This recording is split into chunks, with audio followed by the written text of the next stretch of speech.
வணக்கம் தோழி, எல்லோரும் எப்படி இருக்கீங்க? இந்த பதிவில் நம்ம என்ன பார்க்க போகிறோம்னா, இப்போ நமக்கு சம்மர் ஸ்டார்ட் ஆகிடுச்சு இல்லையா? குழந்தைக்கு நம்ம முயற்சி செய்யும்பொழுது சில வகையான பழங்களே நமக்கு பிரச்சனையை ஏற்படுத்திடும். அந்த மாதிரியான பழங்கள் என்னென்ன, அதுவும் இந்த சம்மர் டைமில் இதை சாப்பிட்றதுனால நமக்கு என்னென்ன பாதிப்புகள் வரும் அப்படிங்கிறத பற்றி தெளிவாக பார்க்கலாம். வீடியோ பார்க்குறதுக்கு முன்னாடி இன்னும் நம்ம சேனலை சப்ஸ்கிரைப் பண்ணலைன்னா பண்ணிக்கோங்க தோழி. கர்ப்பம் தொடர்பான இது மாதிரியான இன்னும் நிறைய விஷயங்களை தெரிஞ்சுக்க முடியும். இப்போ நம்ம வீடியோ பார்த்துடலாம். பழங்கள் அப்படின்னாலே உடம்புக்கு நல்லது தானே, இது என்ன குழந்தைக்கு பாதிப்பை ஏற்படுத்திடும் அப்படின்னு சொல்லிட்டு நிறைய பேர் யோசிச்சிருக்கலாம். சில பழங்கள் உடலுக்கு அதிகப்படியான உஷ்ணத்தை தரக்கூடிய பழங்களாக இருக்கலாம்.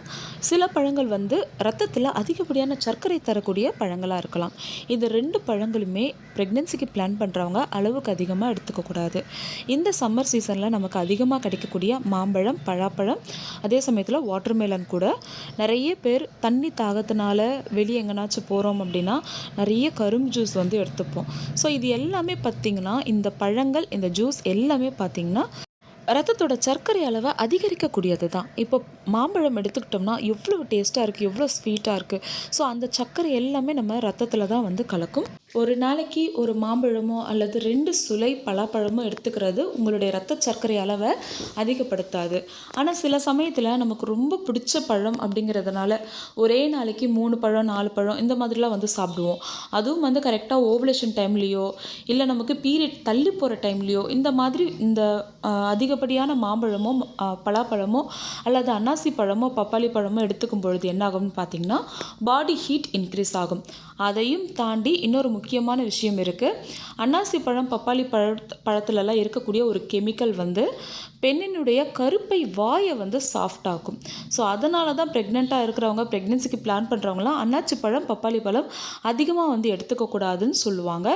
ஆக்சுவலி எடுத்துக்கலாம், தப்பு இல்லை. ஏன்னா அதில் அதிக அளவு விட்டமின்கள் இருக்குது. ஆனால் நான் ஃபஸ்ட்டே சொன்ன மாதிரி அளவுக்கு அதிகமாக எடுத்துக்கக்கூடாது. ஒரு 2 பீஸ் பைனாப்பிள் சாப்பிட்றதுனாலையோ 2 பீஸ் பப்பாளி பழம் சாப்பிட்றதுனாலையோ நம்மளுடைய குழந்தைக்கு எந்த விதமான பாதிப்பும் வராது. ஆனால் அதிகப்படியாக நம்ம ஒரே நாளில் ஒரு பைனாப்பிள் ஃபுல்லாக நம்மளே சாப்பிட்றது, ஒரு பப்பாயா ஃபுல்லாக நம்மளே சாப்பிட்றது, இதெல்லாமே நிச்சயமாக குழந்தைக்கு ட்ரை பண்ணுறவங்களுக்கு நல்ல விஷயம் கிடையாது. என்ன தான் ஃப்ரூட்ஸு நல்லது அப்படின்னாலும் சரி, குழந்தைக்கு ட்ரை பண்ணும்பொழுது சில விஷயங்களை நம்ம போதுமான அளவுக்கு, அதாவது அளவுக்கு அதிகமாக எடுத்துக்காமல் தேவையான அளவுக்கு மட்டும் எடுத்துக்கிட்டோம்னாலே போதுமானதாக இருக்கும். அதே போல் நிறைய கரும்பு ஜூஸ் குடிப்போம் வெளியே போகிற சமயங்களில். அதுவும் நிறைய சர்க்கரை தான். அதுவும் முக்கியமாக உங்களுக்கு பீரியட்ஸ் தள்ளி போயிருக்குன்னும் போது கரும்பு ஜூஸ்லாம் அதிகமாக எடுத்துக்காதீங்க.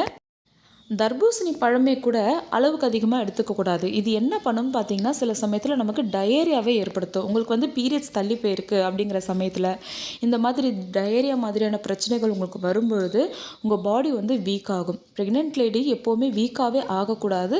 ஸோ அதுக்காக வாட்டர்மெலன் கூட நீங்கள் அளவாக எடுத்துக்கிறது நல்லது.